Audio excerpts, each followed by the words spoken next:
మా ఇన్ఛార్జి మంత్రి అయినటువంటి సవితమ్మ గారు, అలాగే మాకు ఇంకా ఏమని దాని ఆయన అనాలో కూడా మాకు తెలియదు. అంతగా మమ్మల్ని వెన్నంటి మొన్నటి పులివెందుల ఎలక్షన్ కూడా బ్రహ్మాండంగా జరిపి చేసినటువంటి మా ఇంకా ఏమనాలో తెలియదు ఆదినారాయణ రెడ్డనకు, అలాగే ఈ కార్యక్రమానికి విచ్చేసినటువంటి జనసేన తర్వాత మిగతా అందరికీ కూడా స్వాగతం పలుకుతూ, ముఖ్యంగా వాజ్పేయి గారి గురించి మనం ఏదన్నా మాట్లాడాల్సి వస్తే ఆయన పనిచేసినప్పుడు ఆయన హుందాగా ఉండడము, తర్వాత నైతిక విలువలు మనము ఈరోజు సర్పంచ్ ఎలక్షన్లకు ఎంపీటీసీ ఏదైనా మేయర్ దానిలకు కూడా ఏదైనా తక్కువ ఉంటే వాళ్ళకు కొన్ని లక్షలు ఇచ్చి కొన్ని వేలు ఇచ్చి మనం మన వైపు తెచ్చుకుంటా ఉన్నాం. ఆయన ప్రధానమంత్రి స్థానంలో ఉండి ప్రధానమంత్రి పదవి చేజాడుతాదన్నా కూడా ఎలాంటి ప్రలోభాలను కానీ ఎవరిని కానీ ఆశ పెట్టకుండా ఒక్క ఓటుతో దిగిపోయిన వ్యక్తి ఎవరన్నా ఉన్నారంటే అది మన ఎదురుగా ఉండే అటల్ బిహారీ వాజ్పేయి గారు. అంటే ఇవన్నీ వాళ్ళని చూసి మనము తర్వాత ముందు కూడా ఫాలో కావాల్సిన అంశాలు. అలాగే ఆయన పార్లమెంట్ సభ్యునిగా ఉన్నప్పుడు బీజేపీకి 2 సీట్లు ఉండేది. ఆయన లక్నో నుంచి గెలిచేవాడు.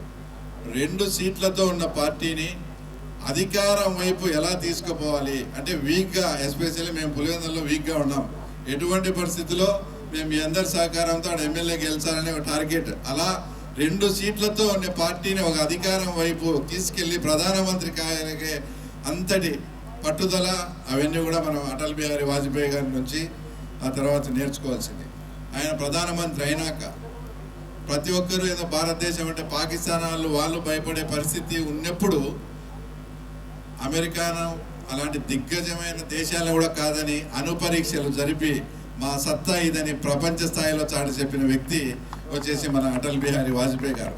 ఈరోజు ఎక్కడ చూసినా వేరే వాళ్ళు ఇతర దేశాల వాళ్ళు కూడా చెప్తా ఉన్నారు, ఎక్కడ చూసినా రోడ్డు సౌకర్యం బ్రహ్మాండంగా ఉంది. తర్వాత ఇంతటి బృహత్తరమైన రోడ్లు ఫెసిలిటీ ఇదంతా కూడా ఇప్పుడు గడ్కరీ గారు చేస్తున్నారంటే తర్వాత దానికి కారణం వచ్చేసి ఆయన అప్పట్లో ప్రారంభించిన స్వర్ణ చతుర్భుజి అనే కార్యక్రమమే. వాటితో ఈరోజు భారతదేశంలో ఎన్ని నేషనల్ హైవేస్ ఇప్పుడు కూడా ఈరోజు కూడా కడప టు తిరుపతి కూడా చేస్తున్నాం. తర్వాత మా పులివెందుల మీద కూడా కొన్ని ఇంతటి మహత్తరమైన రోడ్డు కార్యక్రమాలు అన్నీ కూడా ఇవన్నీ చేస్తున్నారంటే ఆయన. తర్వాత ఇలాంటి ఏదన్నా కానీ ఆయన ఉత్తమ పార్లమెంటేరియన్గా ఉన్నాడు. అది చూసి ఇప్పుడు కూడా కొత్తగా ఎన్నికైన ఎమ్మెల్యేలు కానీ ఎంపీలు కానీ ఆయన వీడియోస్ అవన్నీ తీసి కూడా చూసుకోవాల్సిన విధంగా ఆయన ఉత్తమ పార్లమెంటేరియన్గా కూడా ఉన్నాడు. కాబట్టి ఇంతటి మహా అద్భుతమైన వ్యక్తి విగ్రహం ఇక్కడ ఈరోజు స్థాపించడం, ఆ సభలో మేము కూడా పార్టిసిపేట్ చేయడం ఇదందరికీ చాలా సంతోషం. అలాగే ఇందాక మా శశిభూషణ్ చెప్పినట్టు మా పులివెందుల్లో కూడా ఇలాంటి విగ్రహం ఏర్పాటుకు తప్పకుండా మీరంతా అందరూ కూడా కలిసి రావాలని మమ్మల్ని ఆశీర్వదించాలని కోరుకుంటూ ఈ మంచి అవకాశం ఇచ్చిన అందరికీ కూడా ధన్యవాదాలు. జై భారత్ మాతాకి. ధన్యవాదాలు.